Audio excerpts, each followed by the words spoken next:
स्वागत आहे तुमचं माझ्या यूट्यूब चॅनलमध्ये। आज म्हणजे 14 एप्रिलच्या लग्नानंतर होईलच प्रेम या मालिकेच्या भागामध्ये काय घडलं ते आपण पाहूया।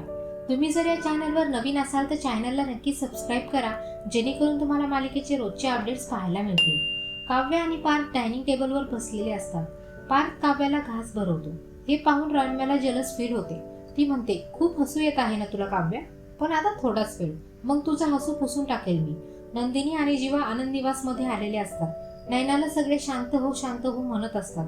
नंदिनी आणि जीवा तिला म्हणतात, शांत हो आणि आम्हाला सगळी झालेली घटना सांग, शून्यापासून सगळं सांग। नैना सांगते की ती जॉबला जाते। तिचा वेदांत 4 वर्षांचा आहे। ती वेदांतला पाळणा घरात ठेवून कामाला जायची। काल संध्याकाळी मी त्याला पिकअप केलं। थोडा वेळ गार्डन मध्ये थांबलो। तिथे एक वयस्कर बाई आली। तिने मला अत्तराचा वास घ्यायला सांगितला। तिने मला खूपच फोर्स केला आणि अत्तराच्या वासाने मी बेशुद्ध झाले। त्यानंतर माझा मुलगा ती घेऊन गेली। जीवा नंदिनीला म्हणतो की ही किडनॅपिंगची केस जरा वेगळीच आहे। काव्य कलिंगडचा ज्यूस बनवत असते। रम्या तिथे येते। रम्या म्हणते, आज खूप खुश दिसतीये। तर काव्य म्हणते, हो तसंच काहीतरी। रम्या म्हणते, माझी एक मैत्रीण येणार आहे आज, पण तुला डिस्टर्ब होत असेल तर बाहेर भेटतो आम्ही। काव्य म्हणते, ठीक आहे ग, मी थोडा वेळ काढूच शकते, तेवढाच ब्रेक मला। जीवा आणि नंदिनी नैनाला धीर देत असतात। काळजी करू नकोस, पोलीस नक्की शोध घेतील। सोशल मीडियावर फोटो सर्क्युलेट करूयात। जीवा आणि नंदिनी पाळणा घराकडे जायला निघतात। रम्याची मैत्रीण आलेली असते। काव्य त्यांना जॉईन होते। रश्मी नाव असतं तिचं। काव्य आणि रश्मी हाय हॅलो करतात। रश्मी तिची ओळख सांगते।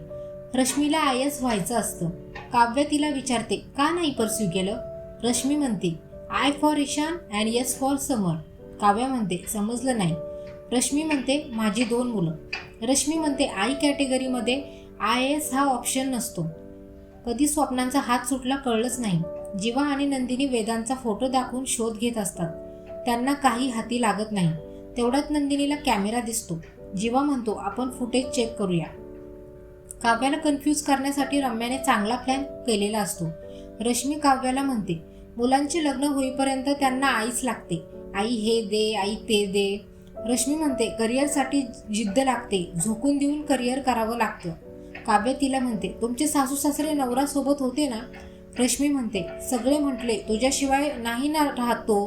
काव्य म्हणते, अरे बापरे, यामध्ये तुला तुझा टाइमच मिळाला नाही।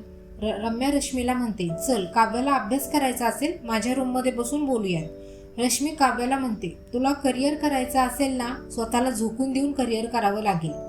जीवा आणि नंदिनीने फुटेज पाहिलेलं असतं, परंतु त्या फुटेजमध्ये संध्याकाळ नंतरचं काही दिसत नाही। नंदिनी म्हणते, ती वयस्कर बाई एवढं प्लॅनिंग कसं काय करू शकते?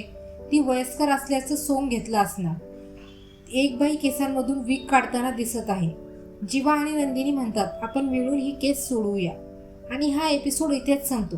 आता ती अत्तरवाली बाई कोण? रम्याच्या प्लॅनमुळे काव्य मॅनिप्युलेट होणार का? वसुंधराचा किडनॅपिंगमध्ये हात आहे का? हे पाहण्यासाठी व्हिडिओला लाईक करा, शेअर करा आणि सबस्क्राईब पण करा। ऐके मिक्स तडकाला। बाय।